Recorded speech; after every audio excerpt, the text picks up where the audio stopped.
நண்பர்கள் அனைவருக்கும் வணக்கம். இன்னைக்கான ப்ரோமோ ஒன்னை நீங்க எல்லாருமே பார்த்திருப்பீங்கன்னு நினைக்கிறேன். அந்த ப்ரோமோ ஒன்னை பொறுத்த வரைக்கும் விட்ட கேமை கண்டினியூ பண்றாங்க. எல்லாருமே வேகமா ஓடி போய் மாஸ்கை எடுக்கலாம்னு நினைக்கிறாங்க. இந்த கேம்ல வந்து வியானாவை எல்லாருமே சேர்ந்த மாதிரி பிடிக்கிறாங்க. குறிப்பா கெமி, கனி இவங்க எல்லாருமே சேர்ந்த மாதிரி பிடிச்சிட்டு இருக்காங்க. பிக் பாஸை பொறுத்த வரைக்கும் என்ன சொல்லியிருப்பாருன்னா, பிடிக்கலாம் கூடாது, நீங்க தடுக்கிறதுக்கான விஷயத்த பண்ணுங்க, அவங்கள ஒரே அடியா லாக்லாம் பண்ணாதீங்கன்ற மாதிரி சொல்லியிருப்பாரு. ஆனா அதை மீறியே இவங்க பிடிச்சிட்டு இருக்காங்க. இதை கவனிச்சிட்டு இருக்க கானா வினோத் இருக்கார்ல, நீங்க பிடிக்கிறீங்க அப்படிலாம் பண்ணக்கூடாது, விடுங்க விடுங்கன்ற மாதிரி சொல்லிட்டாரு. இல்ல இல்ல நாங்க பிடிக்கல, தடுக்க தான் செய்யறோன்ற மாதிரி இவங்களும் தடுக்கிற மாதிரிலாம் பிடிச்சிட்டு இருக்காங்க. அதாவது அந்த வியானா பொண்ணை ஒரு 4-5 பேர் சேர்ந்த மாதிரி அமுக்குறாங்கங்க. எப்படி பார்த்தாலும் கேம் தான். பிக் பாஸ் ஹவுஸை சேர்ந்தவங்க அங்க டீலக்ஸ் ஹவுஸை சேர்ந்தவங்கள ஜெயிக்கிறதுக்காக கேம் விளையாடுறீங்க. என்னதான் இருந்தாலும் எவ்வளவு மூர்க்கமா இந்த பாருங்க ப்ரோமோல காட்டும் போதே அவ்வளவு மூர்க்கமா நடந்துக்கிறாங்க. வினோத் இப்படி பண்ணாதீங்க பண்ணாதீங்கன்னு சொல்றாரு. அதுக்கு அவங்க டீம்ல இருக்க பசங்களாம் வந்துட்டாங்க. சரி இப்போ வரைக்கும் கூட பிரச்சனை இல்லைங்க. அங்க இருந்து பிரவீன் ராஜ் பேசுறதுக்காக வராரு. இல்ல இல்ல எங்க ஆளுங்க பிடிக்கலாம் இல்லன்ற மாதிரி பேசுறாரு. கானா வினோத் நான் பிடிச்சதை பார்த்தேன்ற மாதிரி சொல்றாரு. இப்போ வரைக்கும் கூட பிரச்சனை இல்லைங்க.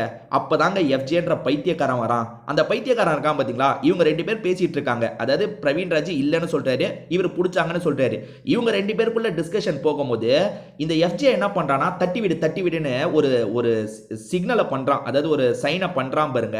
அதை பார்க்குற கானா வினோத்துக்கு கடுப்பாயிருது. ஏன்னா இவர் பிரவீன் ராஜ் கிட்ட பேசிட்டு இருக்க நம்ம யாரு கூடயாவது டிஸ்கஷன்ல இருக்கும் போது இன்னொருத்த வந்து சம்பந்தமே இல்லாம தட்டி விடுன்னு ஒரு சைகை பண்ணிட்டு இருந்தா நமக்கு எவ்வளவு கடுப்பாகும். அந்த மாதிரி தாங்க சைகை பண்றான் இவன். இங்க மட்டும் இல்லைங்க, எல்லா இடத்துலயும் இந்த எஃப்ஜே பைத்தியக்காரன் இதை தாங்க பண்ணிட்டு இருக்கான்.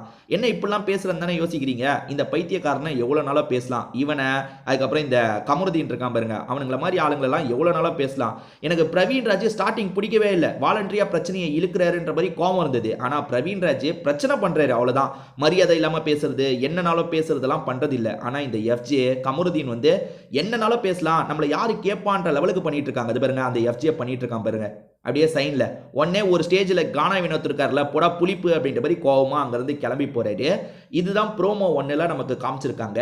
ஸோ கண்டிப்பா இந்த டாஸ்க் வச்சதே வந்து சண்டை வரணும் தான். எப்பவுமே பிக் பாஸ் ஒரு 4வது வாரம் 5வது வாரம் தான் இந்த டாஸ்கெல்லாம் வைப்பாரு. இந்த வாட்டி பிக் பாஸ் ஸ்டார்டிங்ல இருந்தே இவனுங்க கிட்ட கண்டென்ட்டை வாங்கி ஆகணுன்றதுல குறியா இருக்காரு.